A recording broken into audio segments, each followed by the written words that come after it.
If you're thinking about possibly selling your property and buying a new one, there's a whole lot of moving parts that you probably need to know about before you get started.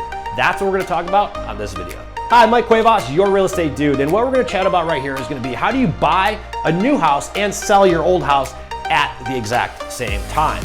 And this type of transaction, if you find yourself in this scenario, can be very tricky, and it does need planning and strategy, because the absolute worst thing that you want to have happen in this situation is that you're unable to sell your house while you're in the middle of another purchase transaction. And if not planned out properly, what always happens, which is actually common but unfortunate, is that you might find yourself homeless or in between closings for anywhere up from a few days up to 30 to 60 days if it's not planned out right. So I want to show you how to avoid all of that right now. Now, the absolute key to this type of transaction is timing and planning.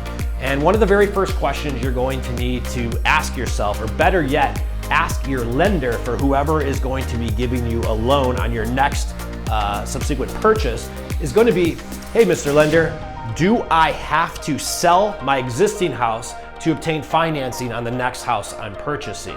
Because for many borrowers, and some borrowers, it will be borrower specific, but some people can't carry on two mortgages at the exact same time. Now, in your particular case, if the answer is no, you don't need to sell first, then this transaction becomes relatively easy. All you want to do is space out the transactions accordingly so you don't have a double mortgage payment for 1 month. But if the answer is yes, you need to sell your house before you move into the next one, well, that's a whole nother can of worms. And we're gonna talk about how you navigate through that journey right now. So if you find yourself in this situation, the right way to handle this would be, ideally, you would have your house under contract to sell right around or just before the time you locate the new house you want to buy. Because what needs to happen if this is the case for you is that you are going to technically have to sell and close on your existing house before your lender would fund your new house. And we have done hundreds of these. So typically how it works is that if you plan your cards right, you would actually line up the closing for your sale in the morning or the day before, or maybe 2 days before if you have a place intermediate. And then you would close and buy your new property. Because what needs to happen at the closing is that debt that is weighing down your FICO score, that's weighing down your debt to income ratios, needs to show a zero balance before a lender can get approved to give you new debt that is most likely higher than that amount you have on there right now. Now, there's gonna be a few reasons why this is really, really crucial to understand.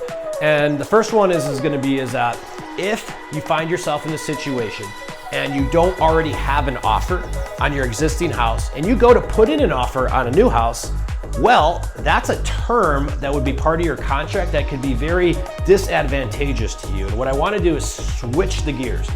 Let's pretend a buyer comes into your house to give you an offer you might like, but then they say, hey, guess what, dude? I haven't sold my existing house yet, and that might take 60 to 90 days.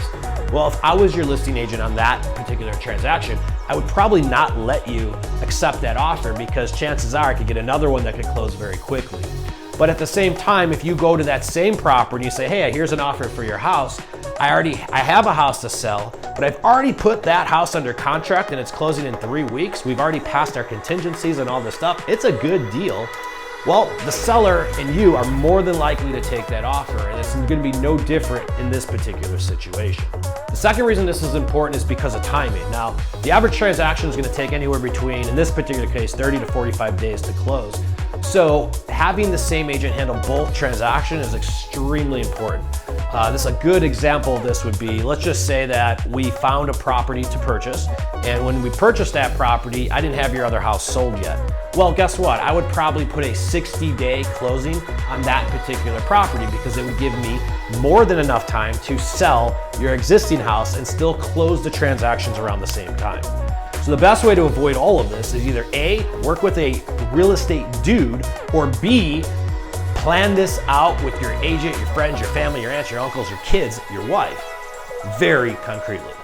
So doing this for over 18 years, I've never seen two transactions in this case exactly alike. And the truth is that every deal is going to be a little bit different based upon those timelines, the current market, and all of the above. Now, the good news is though, we actually have a program built directly for this specific situation, and we call it our trade-up option.